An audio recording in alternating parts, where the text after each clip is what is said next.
अस्सलाम वालेकुम, welcome back to our channel the MCQs guide. उम्मीद करता हूँ आप सब खैरियत से होंगे। आज का जो हमारा टॉपिक है एफआईए में सब इंस्पेक्टर BS14 के लिए most important questions for exam आपके लिए लेके आए हैं। जैसा कि आप सब जानते हैं एफआईए में फिजिकल टेस्ट हो चुके हैं, अब बारी आती है आपके रिटन टेस्ट की। आज हम वो डिस्कस करेंगे अपने वीडियो में कि कौन से मोस्ट इम्पोर्टेंट क्वेश्चन है जो एग्ज़ाम में आ सकते हैं और काफ़ी मरतबा आए हुए भी हैं। ठीक है, जो स्टूडेंट एफआईए की प्रिपरेशन कर रहे हैं वो लाजमी ये वीडियो को एंड तक देखें और वीडियो और कमेंट में बताएं कि आपको वीडियो हमारी कैसी लगे। आइए हम देखते हैं, आगे की तरफ चलते हैं और क्वेश्चंस आपके साथ शेयर करते हैं। सबसे पहला क्वेश्चन जो है वो है करेंसी ऑफ सीरिया। इस शाम की करेंसी जो है वो क्या कहलाती है। तो यहाँ पर अगर ऑप्शन में आपको पास पाउंड आ जाए तो यहाँ पर करेक्ट ऑप्शन जो होगा आपका पाउंड होगा, लेकिन सीरियन पाउंड जो है वो इसका बेहतरीन ऑप्शन है। अगर ऑप्शन में सीरियन आए तो ठीक है, otherwise pound is the correct answer. Second question आपके पास है second highest mountain peak in Pakistan. Pakistan की दूसरी बुलंद तरीन पहाड़ी चोटी कौन सी है। तो ये नंगा पर्वत। ठीक है, नंगा पर्वत is the second highest mountain peak in Pakistan. आगे की तरफ चलते हैं हम, और ये मोस्ट इम्पोर्टेंट है। ये हर कॉम्पिटिटिव एग्जाम में पूछे जाने वाले क्वेश्चन जो हैं, पहाड़ों की लंबाई, पहाड़ों की हाइट, पहाड़ों की फिट, माउंटेन जो है इससे रिलेटेड एक नए क्वेश्चन ज़रूर बनता है, तो आप इसको लाजमी देखिएगा। ठीक है, आगे की तरफ चलते हैं। आगे पास नेक्स्ट क्वेश्चन जो है Pakistan share its border with neighbouring country. ठीक है, पाकिस्तान अपनी सरहद पड़ोसी ममालिक के साथ मुश्तरक है, मतलब कितने पड़ोसी के साथ मुश्तरक है। तो 4। ठीक है, इसका करेक्ट आंसर जो आएगा वो 4 आएगा। मोस्ट इम्पोर्टेंट है, आप उसको लाजमी देखिएगा और अपने दोस्तों के साथ शेयर कीजिएगा इस वीडियो को। आगे की तरफ चलते हैं।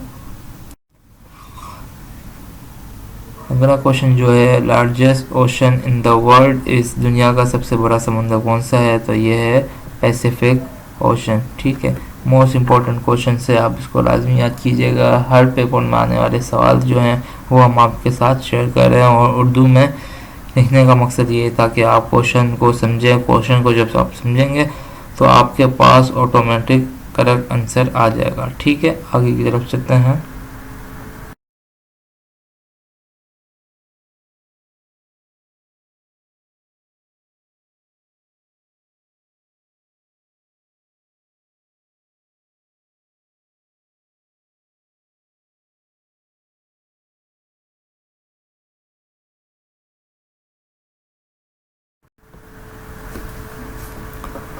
Where is UNO headquarter. UNO headquarter कहाँ है। तो वो है न्यूयॉर्क में। ठीक है, न्यूयॉर्क में है। मोस्ट इम्पोर्टेंट है, हर कॉम्पिटिटिव एग्ज़ाम में पूछे जाने वाले क्वेश्चन है कि UNO WHO वगैरह के हेडक्वार्टर कहाँ पर है। ठीक है, आगे की तरफ चलते हैं। अगला क्वेश्चन जो आपके पास है वो है Triton is the satellite of. Triton का एक सैटेलाइट है नेपटून। ठीक है, Neptune is the correct answer. Currency of Egypt, मिस्र की करेंसी क्या कहलाती है। तो वो पाउंड कहलाती है। ठीक है, आगे की तरफ चलते हैं। National animal of Pakistan. Pakistan का कौमी जानवर कौन सा है। तो ये है markhor.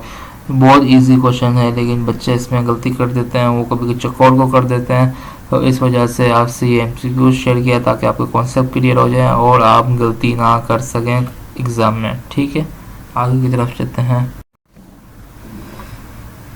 Capital of Nepal. Nepal का दारुल हुकूमत क्या है। तो ये काठमांडू। बहुत से क्वेश्चंस ऐसे बने हैं, बहुत से पेपर में ऐसे क्वेश्चंस बने हैं जो कैपिटल के बारे में पूछते हैं आपसे, और आप अक्सर इसका गलत जवाब करके आ जाते हैं। तो आज आप याद करेंगे कि कैपिटल ऑफ नेपाल, नेपाल का दारुल हुकूमत कौन सा है। ये है काठमांडू। ठीक है, आगे की तरफ चलते हैं। अब यहाँ पर मैथमेटिक्स से रिलेटेड एक क्वेश्चन आया है 1/4 जो है 1/4 हिस्सा ऑफ 100 का क्या कहलाएगा। तो बहुत ही इजी क्वेश्चन है। ठीक है, आप इसको बगैर सॉल्व किए भी इसका सही आंसर दे सकते हैं कि एक एक चौथाई हिस्सा 100 का जो है वो बनता है आपके पास 25, क्योंकि 25 को आप 4 बार मल्टीप्लाई करेंगे तो आपके पास 100 आ जाएगा। ठीक है, बहुत ही आसान क्वेश्चन है। आगे की तरफ चलते हैं।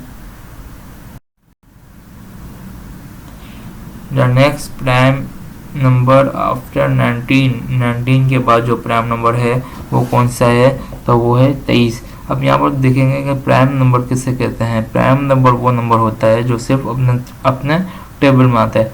अब यहाँ पर देखेंगे 20 जो है वो 2 के टेबल में भी आता है, 5 के टेबल में भी आता है। 21 जो है वो 3 के टेबल में आता है। ठीक है, लेकिन 23 जो है वो सिर्फ अपने टेबल में आता है। ठीक है, तो 23 इज अ करेक्ट ऑप्शन। अब 31 भी आता है, लेकिन इससे पूछा है the next prime number after 19 के बाद जो प्राइम नंबर आएगा वो 23 कहलाएगा। ठीक है, उम्मीद करता हूँ आपको ये क्वेश्चन अच्छे से समझ में आ चुका होगा, क्योंकि प्राइम नंबर से रिलेटेड आपसे लाजमी ये सवाल पूछता है। आगे की तरफ चलते हैं।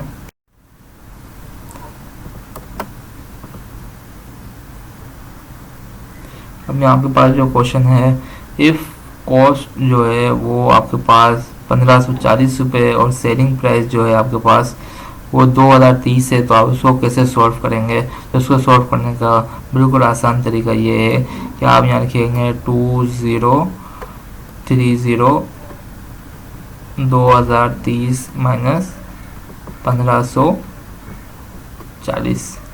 ठीक है, ये लिखने के बाद आप इसको जब माइनस करेंगे तो आपके पास आंसर आएगा 490। ठीक है, इसका सेलिंग माइनस कॉस्ट जो आएगा आपके पास वो प्रॉफिट आ जाएगा। ठीक है, मोस्ट इम्पोर्टेंट है, क्योंकि ये कैलकुलेशन के हिसाब से एक नया क्वेश्चन आपके पास ज़रूर बनता है। ठीक है, उम्मीद करता हूँ आपको ये समझ में आ चुका होगा। आगे की तरफ चलते हैं। अब यहाँ लिखा हुआ है 50% ऑफ 120 का जो 50% होगा वो क्या होगा। अब 120 को हम हाफ कर देंगे, क्योंकि 50% का पूछा है, तो हाफ जो होगा वो 60 होगा। 60 इज अ हाफ ऑफ 120। अब इसका डबल कर देंगे। ठीक है, 60 को डबल करेंगे तो 120 हमारे पास आंसर आ जाएगा, जो 100% होगा। ठीक है, तो 50% 120 का क्या होगा, 60। ये बहुत ही आसान टेक्निकल क्वेश्चन है, उम्मीद करता हूँ। अभी अगला क्वेश्चन जो है हमारे पास 3 की पावर 2 और 4 की पावर 2 कितना आंसर आ जाएगा। तो बहुत ही आसान है, इसको सॉल्व करने का तरीका ये होगा 3 मल्टीप्लाई बाय 3। ठीक है, इसका आंसर आएगा 3 3 ज़ा 9 और 4 मल्टीप्लाई बाय 4, तो 4 4 ज़ा 16। अब इन दोनों को प्लस करेंगे, 16 और 9 आपके पास आ जाएगा 25। ये आपके पास आंसर 25 आ जाएगा। ठीक है, इसको यूं सॉल्व करेंगे।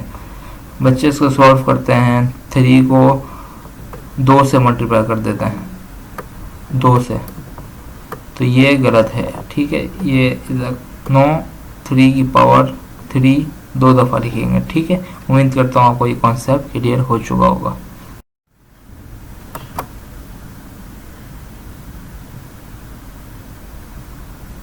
अच्छा, यहाँ सॉल्व करने का अगला क्वेश्चन जो है हमारे पास 144 डिवाइड बाय 12। अब यहाँ पर हम पहले आंसर देखेंगे। आंसर क्या है, 10 को अगर 12 से करते हैं तो 12 10 120, तो हमारा ये आंसर सही नहीं है। अब यहाँ 12 से करेंगे तो 12 12 144 इज द करेक्ट आंसर, और 12 3 भी 100, ये आ जाएगा आपके पास 44 56। ठीक है, तो ये ज़्यादा रकम हो जाएगी, तो 12 इज द करेक्ट आंसर। ठीक है, आगे की तरफ चलते हैं। Simple interest on 2008 5% for 2 year. अब यहाँ पर बहुत ही इजी क्वेश्चन है, बच्चे अक्सर इसमें कंफ्यूज हो जाते हैं।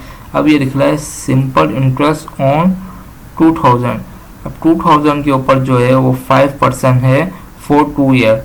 2 ईयर का हमारे पास डेटा ये दे चुका है, तो 5% जो होगा वो हमारे पास 10% बन जाएगा फॉर 2 ईयर। ठीक है, 10% ऑफ 2000 का अगर हम 10% करते हैं तो हमारे पास 200 बन जाते हैं, ठीक है। क्योंकि 200 10% अगर हुआ तो 100% कितना हुआ, 2000 हुआ, ठीक है।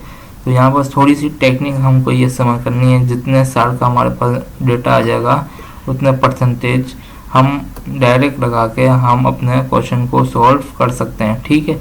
यहाँ 2008 5% है तो 2 ईयर का है तो मतलब टोटल हमारे पास 10% हो जाएगा, ठीक है।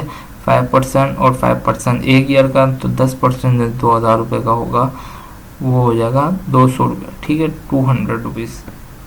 उम्मीद करता हूँ आपको ये क्वेश्चन समझ में आ चुका होगा। आगे की तरफ चलते हैं। अब यहाँ नेक्स्ट क्वेश्चन जो है वो 0.5 प्लस 0.75 कितना हुआ, ठीक है। अब यहाँ पर देखेंगे कि आपके पास है आधा रुपये, ठीक है। एक यूं तरतीब से समझेंगे कि आधा रुपये है और ये आपके पास पौने रुपये, ठीक है। आपको आधा और आधा कितना हुआ, अगर यहाँ 0.5 भी होता तो ये 1 हो जाता, ठीक है, 1 रुपये। और यहाँ पर जो इसके पास 25 पैसे बचते तो 1 रुपये 25 पैसे इज द करेक्ट आंसर, ठीक है। इसको यूँ हम सॉल्व करेंगे कि 0.5 इज अ 1 प्लस 0.25 तो ये कितना हो जाएगा आपके पास 1.25। आगे की तरफ चलते हैं हम। अब यहाँ पर जो नेक्स्ट क्वेश्चन हमारे पास है वो LCM ऑफ 4 and 6 4 और 6 का जो LCM है वो हमें निकालना है। तो बहुत ही आसान है LCM निकालने का तरीका। 4 and 6, 2 2 ज़ा 4, 2 3 ज़ा 6, 2 1 ज़ा 2, 3 का 3 लिख दिया, ठीक है। और यहाँ 3 1 ज़ा 3,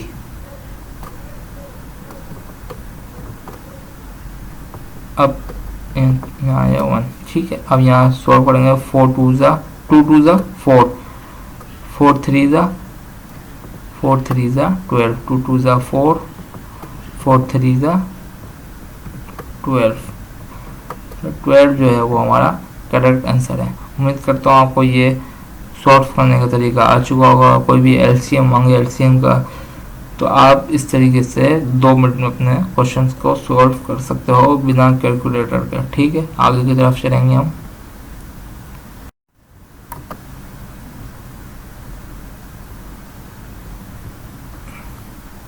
अब यहाँ पर वही क्वेश्चन आ गया जो हमने पीछे सॉल्व किया था।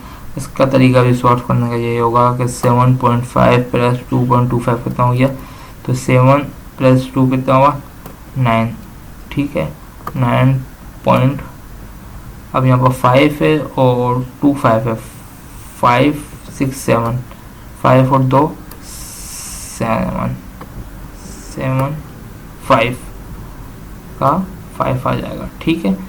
अब जब यूँ सॉल्व करेंगे 7 प्लस 2 9 और 5 और 2 5 तो ये हो गया 75, 50 पैसे और 25 पैसे हो गया 75 पैसे। 9.25 इज द करेक्ट आंसर, ठीक है। तो आप जितनी भी बड़ी वैल्यू हो आप यहाँ इजीली इस तरीके से सॉल्व अब यहाँ पर हैं। बहुत ही इजी हमारे पास क्वेश्चन आ चुका है बच्चे, लेकिन इसमें बहुत घबरा जाते हैं। अब इसको सॉल्व करने का तरीका ये होगा कि 2/3 मल्टीप्लाई बाय 8/x, यहाँ x मालूम करना है हमें तो यहाँ x आ जाएगा, ठीक है। अब यहाँ पर आ जाएगा 2 मल्टीप्लाई बाय x तो 2x, ठीक है, इज इक्वल 8 1 ज़ा 8 2 ज़ा 60, 8 3 ज़ा 24, ठीक है। अब x की वैल्यू चाहिए तो x यहाँ पर आ जाएगा, 2 यहाँ मल्टीप्लाई से हो रहा है तो यहाँ जाके डिवाइड हो जाएगा। 24 डिवाइड बाय 2, 2 1 ज़ा 2, 2 12 ज़ा 24, ठीक है। तो x की वैल्यू जो हमारे पास आएगी वो आएगी 12, ये देखें 12। कितना इजी है, बच्चे इसमें बहुत कंफ्यूज हो जाते हैं इसलिए आप इसको लाजमी प्रैक्टिस कीजिएगा अपने पास। ठीक है, आगे की तरफ चलते हैं। अब यहाँ लिखा हुआ है कि एवरेज ऑफ 10, 20, 30। अब बच्चे यहाँ इसमें क्या गलती करते हैं, इन सबको प्लस करने के बाद एवरेज करते हैं, 2 से डिवाइड करते हैं। तो ऐसा नहीं करना, 2 से डिवाइड करेंगे तो आपके पास 30 आंसर आएगा। ठीक है, लेकिन एवरेज निकालने के लिए उसी नंबर से इनको डिवाइड करना पड़ता है। तो 10 + 20 30, 30 + 30 आपके पास हो गया 60। ठीक है, 60 हुआ, यहाँ पर आप डिवाइड कर देंगे 3 से। 3 × 1 = 3, 3 × 2 = 6। तो आपका पास जो आंसर आया वो 20 आया, 20। तो करेक्ट आंसर इज 20। उम्मीद करता हूँ आपको ये कॉन्सेप्ट क्लियर हो चुका होगा। आगे की तरफ चलते हैं। बैक स्पेस की रिमूव्स। बैक स्पेस जो है वो किन की को रिमूव करता है, तो लेफ्ट कैरेक्टर को रिमूव करता है। क्योंकि आप जब यहाँ लिखते हैं कुछ भी नंबर या कुछ भी वर्ड्स, जब आप बैक स्पेस दबाते हैं तो यहाँ से ये रिमूव होना शुरू हो जाता है। तो आपके पास लेफ्ट कैरेक्टर जो होगा वो रिमूव होगा। ठीक है, आगे की तरफ चलते हैं। Extension of power point fire. Power point fire को ओपन करने के लिए जो एक्सटेंशन यूज होती है वो होती है .pptx। मोस्ट इम्पोर्टेंट क्वेश्चन है, हर पेपर में आने वाले क्वेश्चन जो हैं वो आपके साथ शेयर कर रहे हैं। वीडियो अच्छी लगे तो कमेंट में ज़रूर बताइएगा और लाजमी लाइक कीजिएगा और चैनल को ज़रूर सब्सक्राइब कीजिएगा। आगे की तरफ चलते हैं। Which is operating system. Operating system क्या है इसमें, तो window is a operating system. ठीक है, आगे की तरफ चलते हैं। Ctrl+B max text. अब Ctrl+B है वो बोल्ड करता है, डार्क करता है टेक्स्ट को। ठीक है, आगे की तरफ चलते हैं।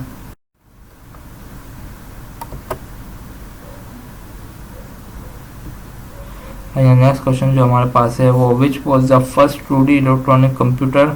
इलेक्ट्रॉनिक कंप्यूटर 2D फर्स्ट कौन सा था, तो ENIAC, electronic numerical integrator and computer. ठीक है, जो इनेक है is the correct answer. Full form of HTTP most important है।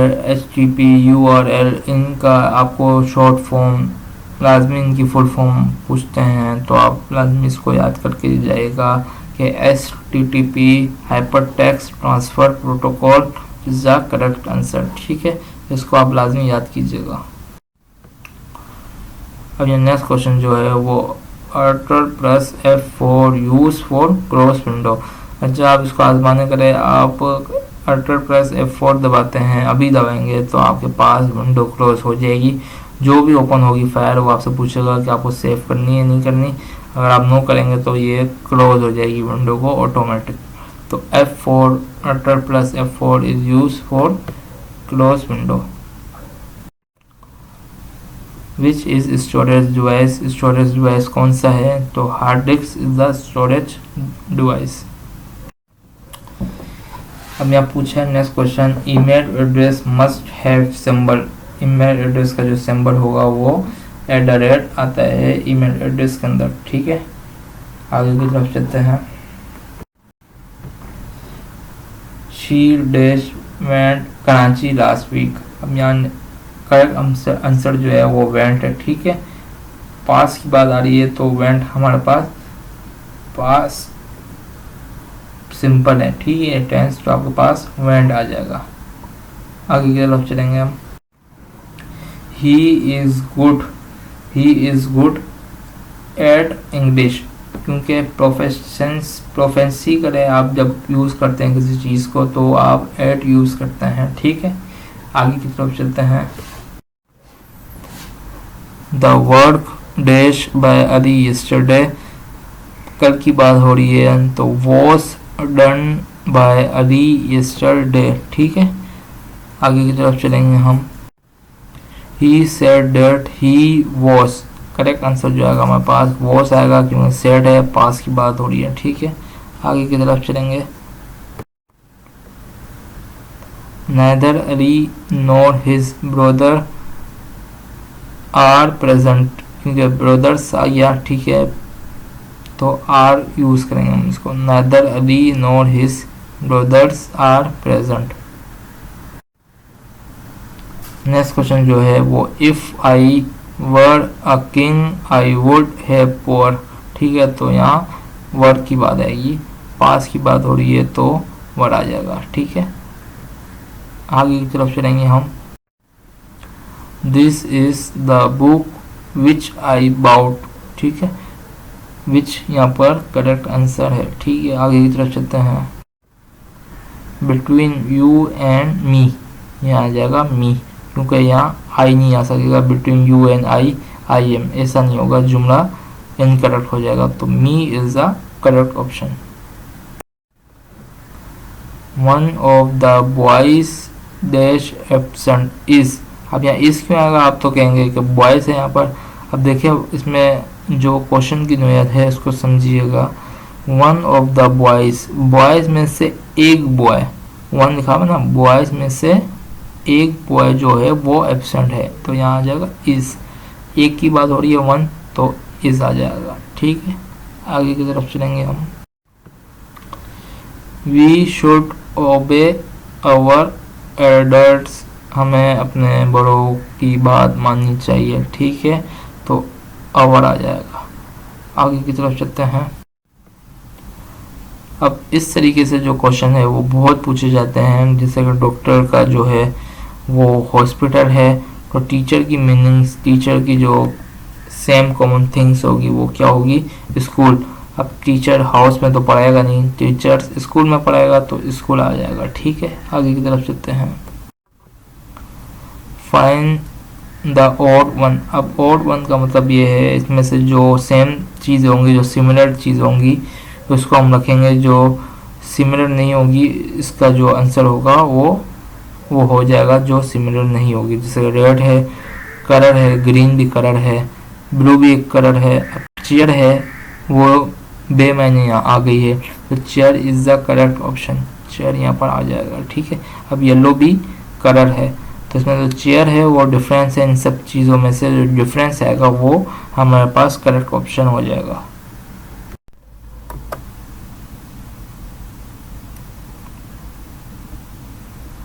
अब यहाँ पर जो क्वेश्चन हमारे पास है इसको हम समझेंगे। If today is Monday. ठीक है, अगर आज मंडे है तो 62 डेज के बाद क्या होगा। अब हम इसको डिवाइड करेंगे वीक बनाने के लिए। अब 62 यहाँ पर लिखा, ठीक है, 62 डिवाइड बाय 7। ठीक है, तो अब ये डेसिमल में पॉइंट में आंसर आ रहा है। ठीक है, तो इसको हम पॉइंट में नहीं लेके आएंगे, पॉइंट में हम नहीं लेके आएंगे, इसको हम करेंगे 8, क्योंकि आपके पास जो आएगा वो 7 8 ज़ा 56, तो यहाँ आ जाएगा 56। अब इसमें से माइनस कर देंगे तो कितना हमारे पास डेज बाकी होंगे वीक को छोड़ के, तो 56 6 यहाँ आ जाएगा 6। अब 8 वीक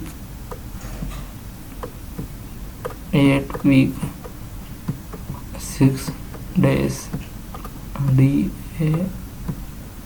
ठीक है,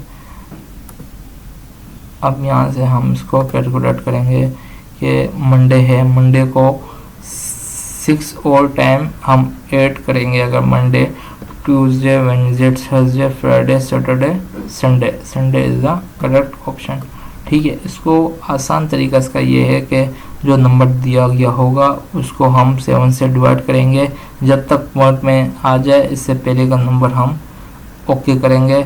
ठीक है, जैसे कि यहाँ 56 आ रहा था, 56 से 8 वीक बनते हैं, तो 8 में 6 डेज जो बकाया हैं उसको हम डेज में काउंट। यहाँ पर नेक्स्ट क्वेश्चन जो है MS Excel use for. MS Excel जो है वो स्प्रेडशीट के लिए यूज़ की जाती है। ठीक है, MS वर्ड जो है वो डॉक्यूमेंट्स के लिए यूज़ की जाती है। मोस्ट इम्पोर्टेंट क्वेश्चन है, इसको भी लाजमी आप देखिएगा। हमें नेक्स्ट क्वेश्चन जो है हमारे पास वो फुल फॉर्म ऑफ URL की फुल फॉर्म जो है वो यूनिफॉर्म रिसोर्सेज लोकेटर है। ठीक है, आगे की तरफ चलते हैं। I prefer coffee to tea. बहुत से बच्चे देन यूज़ कर देते हैं, देन नहीं आएगा, यहाँ टू आएगा। ठीक है, I prefer coffee to tea. आगे की तरफ चलते हैं। नेक्स्ट क्वेश्चन जो हमारे पास है, person who loves Mankind is called, इंसान से मोहब्बत करने वाला शख्स क्या कहलाता है? तो ये कहलाता है फिलैंथ्रोपिस्ट। ठीक है, आगे की तरफ चलते हैं। सिनोनिम ऑफ हुज, हुज मतलब होता है बड़ा। ठीक है, कोई बहुत ज़्यादा क्वांटिटी में, हुज अमाउंट ऑफ, डिस्काउंट कहते हैं डिस्काउंट। तो हुज का जो सिनोनिम होगा वो होगा इनॉर्मस। ठीक है, इनॉर्मस का भी मतलब होता है बहुत ज़्यादा। ठीक है, आगे की तरफ चलते हैं। ईडियम हमारे पास है a piece of cake. A piece of cake का मतलब जो है ईडियम्स होता है, बहुत से लोग टी विथ केक कर देते हैं, तो ऐसा नहीं है, ये ईडियम से मुहावरा है, इसका मतलब होता है ईजी। मज़ीद ऐसी वीडियो करें, हमारे चैनल को सब्सक्राइब करें, हमारे वीडियो को लाइक करें, हमें हौसला अफजाई होगी। ठीक है, thank you for our watching videos, likes and subscribe our channel. जज़ाकल्लाह। मज़ीद ऐसी FIA की वीडियो देखने के लिए हमारे चैनल पे सब्सक्राइब करें और अपडेट हासिल करते रहें, मज़ीद ऐसी वीडियोस करें।